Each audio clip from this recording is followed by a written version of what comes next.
guys, welcome back to my channel. Hello if you're new. You're at a little bit of a different angle today because I've lost my tripod.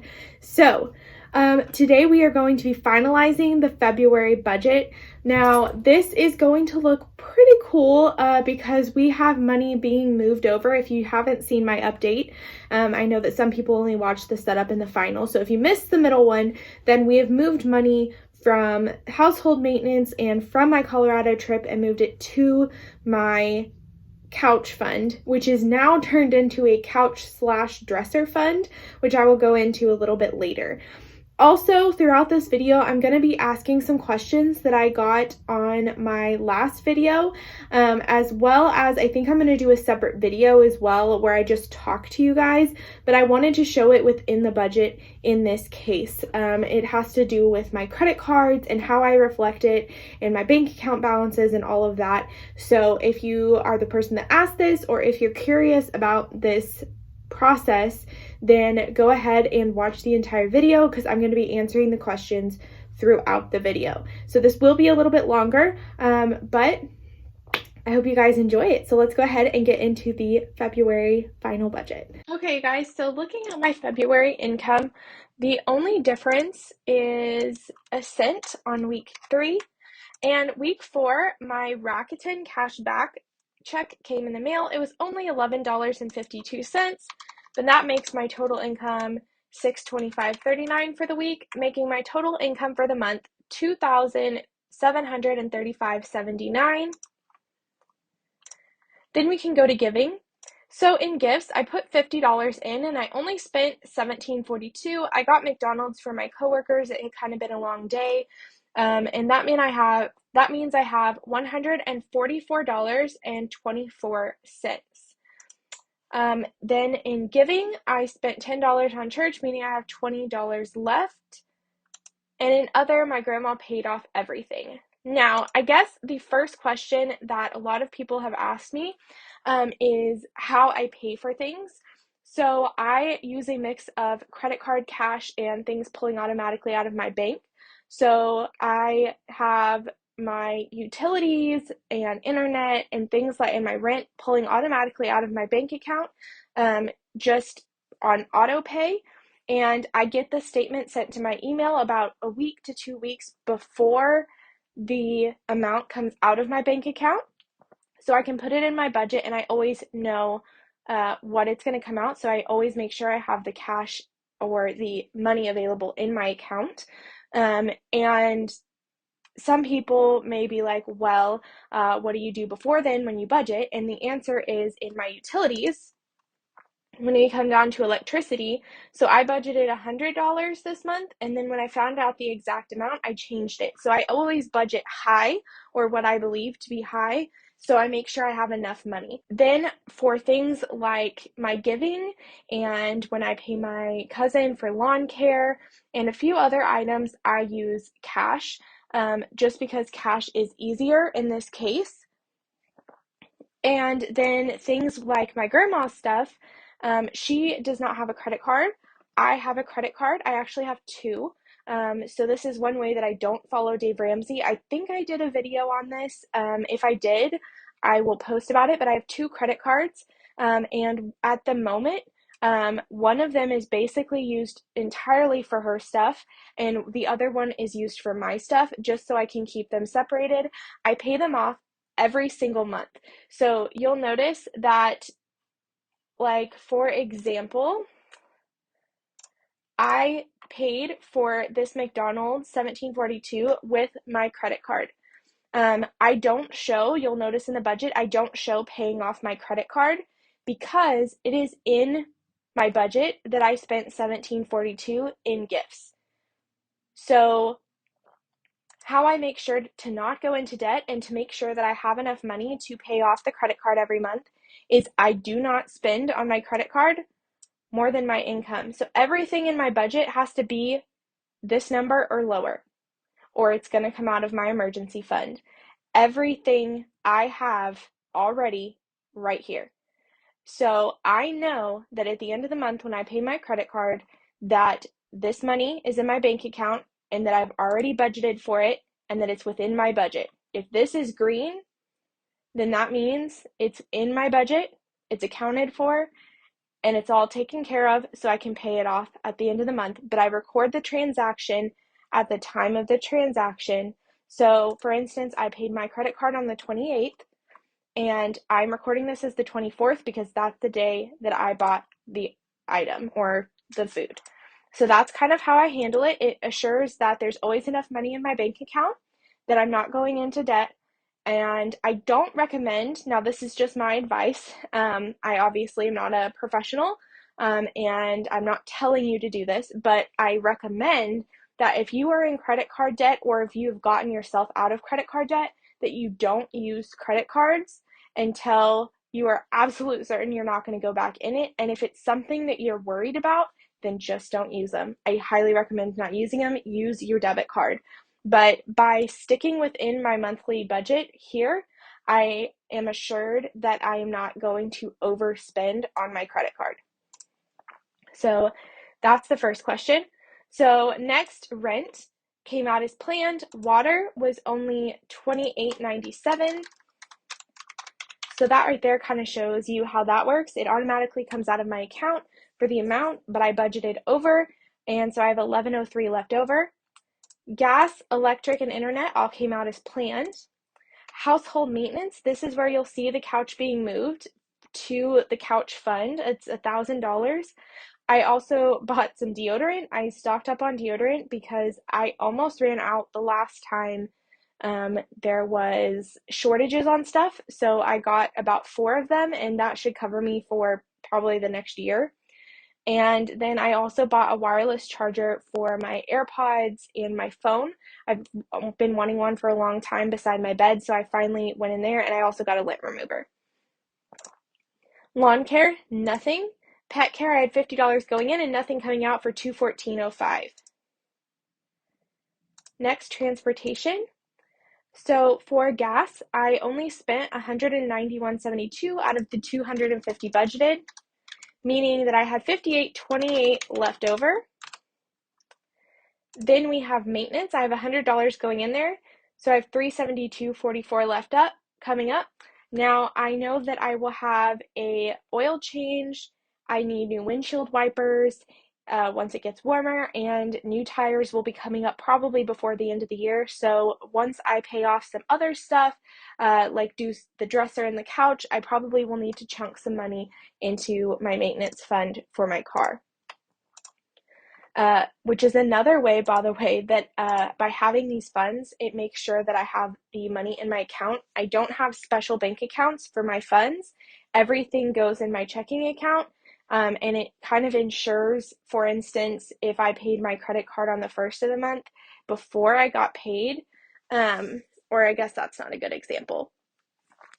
So I don't really worry about the way I get paid during the week if I'm going to have enough money in my bank account. I worry about the entire month because I have these funds here, so it allows me to have that money in my account as a reserve because it's all in my checking account right now anyway. So maintenance there. Groceries, I have $100 and I spent $81.53, meaning that there's $157.79 left over, and it is a fund. Restaurants, I did go over. I did buy some meals for some people. Not as more of a gift, but I was just paying for it. And this actually needs deleted out because that's a duplicate of the gift. And then like this, I got paid back for it, stuff like that. So that's good. So you guys, I don't know what I just did. Sorry. So I spent $96.11. And so I need to enter $96.11. So I did go over budget here. It is better than it has been though. Lifestyle. And so any of the time you guys see these red things, the way I make up for it is I do have to stick within my budget. So it means it has to come out of something else. So for instance, I have all this leftover cash here, and so it's going to end up going towards these areas I overspent. And it also means that if I go over, that I don't have as much money to go towards my couch or my dresser or any of the big things that I'm saving for. So I make sure to always have that buffer as well, just in case I go over in, for instance, medical, because I had to pay a couple of medical bills on top of the chiropractor and my therapy bill. So it ended up costing me $321.82 in medical this month. It's only $4 over, almost $5 over, so not bad. Clothing I went over, I'm slowly replacing my leggings one by one. I've had them since before. I really got into paying off my debt, and they are looking a little rough. So I am slowly replacing them, as well as a pair of black jeans. I go through jeans pretty quickly just because of my thighs, unfortunately. So I spent $147.61, and that means that I have $41.57 left over, which is fantastic. Hair and beauty was nothing. Spotify, Hulu all came out as planned. Amazon Prime does not come out till October. $33 into my investments.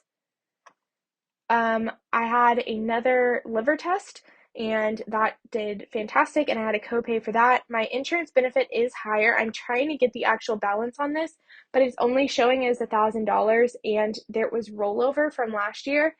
So the insurance company is sending me the balance. So that is actually higher than this, but I don't have the actual balance, so I don't want to change it. Entertainment, I did a lot of entertainment stuff. I spent a lot of money on books, and I'm very happy with my purchase. So I have $222 left over in my fund here. Insurance, I only have $100 going towards taxes. I'm really hoping it's going to cost me less than this, because that means that I have extra cash to go to other stuff. My business, my startup costs, I moved everything out of there and moved it to my couch as well. So this will not even be a category next month. And now we've reached savings. So first, let's approach the Colorado trip. I zeroed out the Colorado trip right here by moving this to my couch.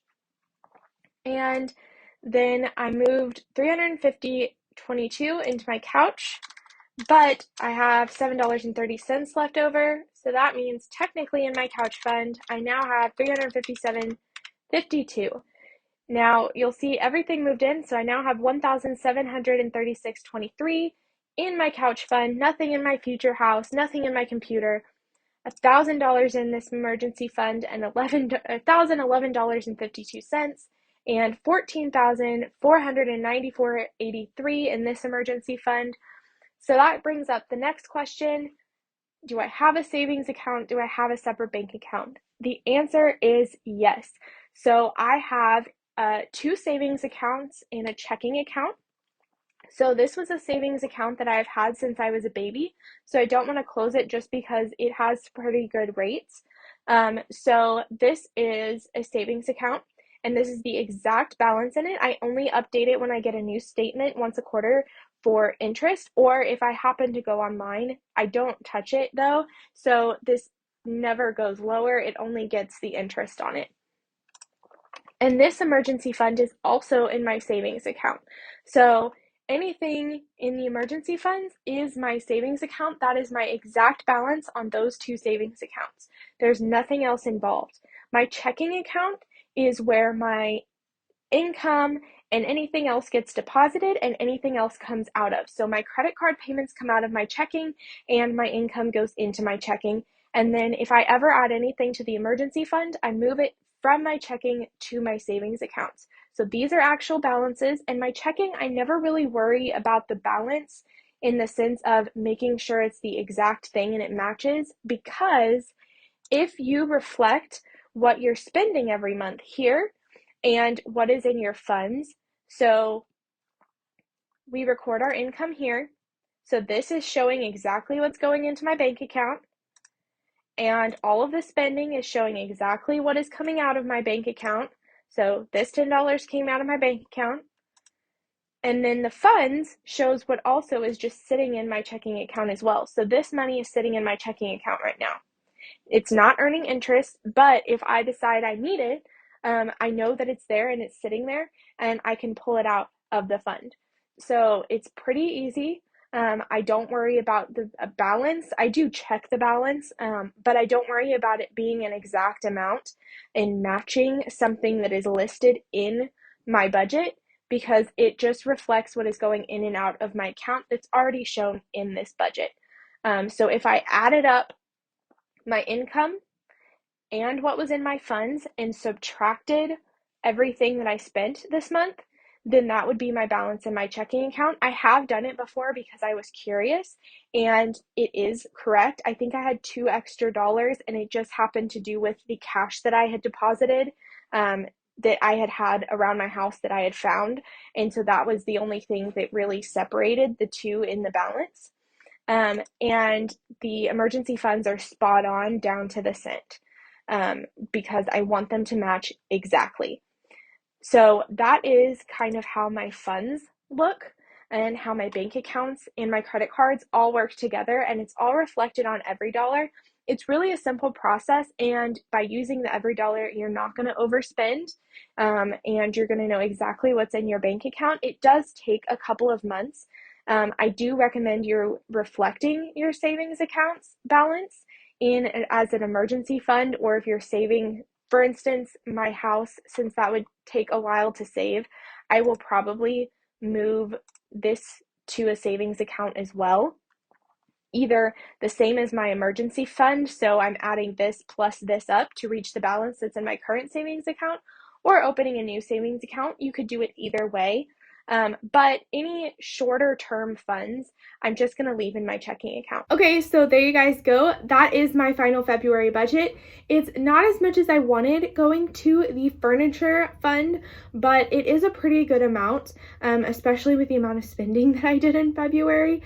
I can tell you that my spending for March is probably going to be kind of similar, just in the fact that I have a lot of stuff that I would like to purchase. And because I have spent the past several years paying off my debt, I'm kind of now buying those things and being more free with that, since I have my debt paid off and I have my emergency fund. I hope those questions that you guys had have been answered thoroughly. If you still have questions, go ahead and put them below, and I will either answer them in the comments, or like I said, I may do a separate video entirely explaining all of this more in depth, but I hope that helps you guys out, and I will see you guys next week. Bye!